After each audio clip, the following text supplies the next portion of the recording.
So it was at the height of the presidential race back in the summer of 2008. Then candidate Barack Obama was crisscrossing the country. He was making the case for why he should be elected president of the United States. The American economy back then was imploding. Russia and Georgia were on the verge of war. The United States was engaged in direct talks with North Korea on the subject of nuclear disarmament. It was a very busy time in America. It was a very busy time in the world. It was a very busy time in the news business. And in the middle of all of this, with all of this and more swirling in the air, there was actually a moment in the middle of all this when it seemed that all anyone wanted to ask Barack Obama about was a cartoon that was on the cover of a magazine called The New Yorker.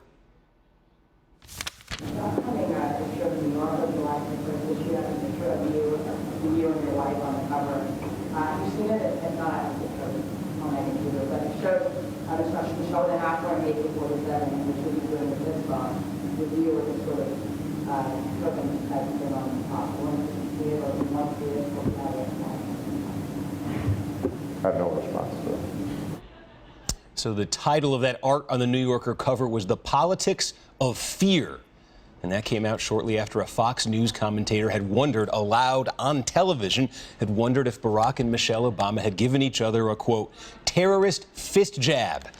And so that New Yorker cover perfectly captured that particular moment in American political and media life, the conversation that was happening in our country right then, not just in politics, but in the culture at large. And this is something that the cover of the New Yorker is good for. This was the cover of the New Yorker after Osama bin Laden was killed back in 2011. Even if you've never read a word of the magazine, New Yorker covers are themselves a phenomenon. This was the cover during the glitchy and disastrous Obamacare rollout just over a year ago, when the world discovered that Mitt Romney had once strapped a dog to the roof of his car during a family trip. Well, this is how the New Yorker encapsulated that bizarre story. That's Rick Santorum, who's on the roof of the Romney family car, by the way. After BP spilled almost 5 million barrels of oil into the Gulf Coast, that was the worst oil spill in American history. Here was the cover from the New Yorker. This was the issue right after 9/11. This is what they had in their cover that week. And one of the most provocative covers in the history of the magazine was probably this. It's the Valentine's Day issue from 1993. This was back when New York City was grappling with some deep-seated and seemingly intractable tensions between the city's black and Orthodox Jewish populations. There had been terrible rioting in New York City not long before this, the Crown Heights riot. There had been violence and looting. There was simmering tension. And when this cover came out, well, it was controversial, it was poignant, it was funny, it was provocative. It's one that more than a few people still remember and still talk about today, 21 years later. And that's what just the right cover image can do. It can stand the test of time. And so now, this week, this is the cover of the newest issue of The New Yorker. It's called Broken Arch. And the artist who created this cover, his name is Bob Stack. He lived in St. Louis for 17 years, and he says that watching the news right now in his home state breaks his heart. Quote, "My hope is that the events in Ferguson will provide a bridge and an opportunity for the city and also for the country to learn and to come together."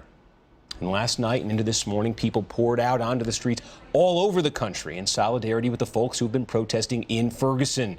From New York and Boston to Miami, Minneapolis, Atlanta, in Portland, Oakland, L.A. People last night took to the streets and they marched. In many places, people used their bodies to block traffic, to close roads and highways.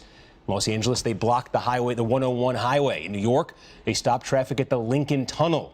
They closed the Brooklyn Bridge also. They blocked both highways on either side of Manhattan. For the most part, all of these protests were peaceful, although there were bursts of violence. In Oakland, California, protests grew more violent as the night wore on. People started fires, some shattered windows. They threw bricks at police officers. More than 90 people in all were arrested in Oakland as a result of those protests last evening.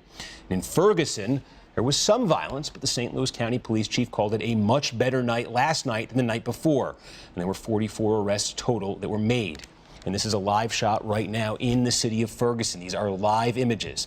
On Thanksgiving Eve right now, the streets are calm in Ferguson. You can see the National Guard here outside the Ferguson Police Department.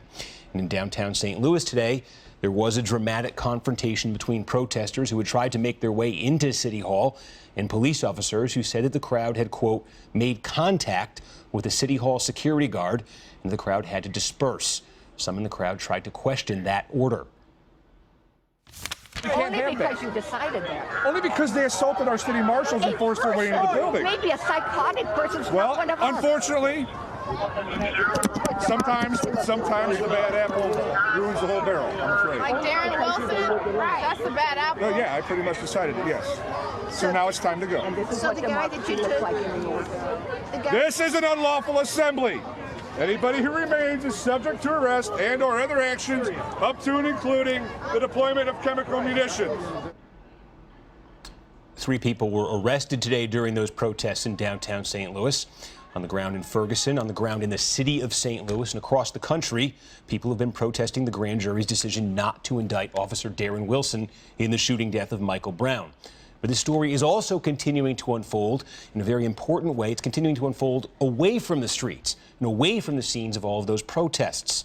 Because when that local prosecutor announced the grand jury's decision not to indict Wilson back on Monday night, that prosecutor also made the decision to release thousands of pages of documents, thousands of interviews, pieces of evidence that had been presented to that grand jury in this case, the grand jury that decided not to pursue a case. It's a surprising decision, something you basically never see. Evidence and testimony presented to a grand jury is generally not made available for the public to view. But here, it was. It was made public in a flood of papers, something like 4,700 documents in all released at once. So now people and journalists, everyone across the country, it seems, is combing through that stuff, trying to find some of what they're looking for, and a lot of it is jaw-dropping. Today, the Washington Post published this piece. It's based on the, quote, voluminous testimony released in the aftermath of the grand jury's decision. And the Post found that Officer Wilson, quote, left the scene of the shooting. He returned to the police station unescorted, washed blood off his hands, placed his recently fired pistol into an evidence bag himself. Post found that the police interviews with Officer Wilson were not taped. An investigator with the St. Louis County Medical Examiner's Office opted not to take measurements at the scene of the shooting. He said it was, quote, self-explanatory what had happened there.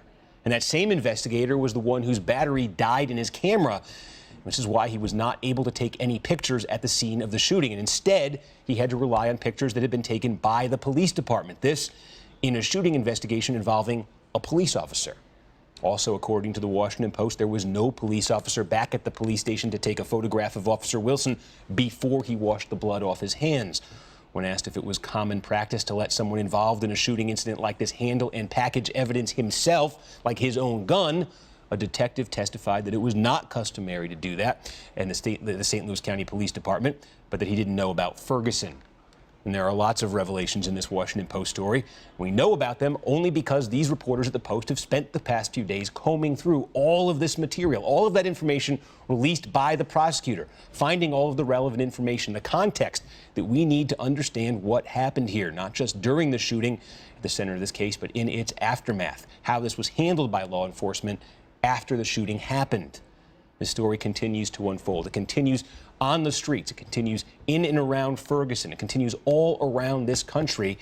And it is also now in the hands of reporters, or anyone else for that matter, who wants to pore over any or all of the documents that we have in this case. For better or worse, we have all of that information publicly available. When people have started digging into it, what they found so far has been fascinating.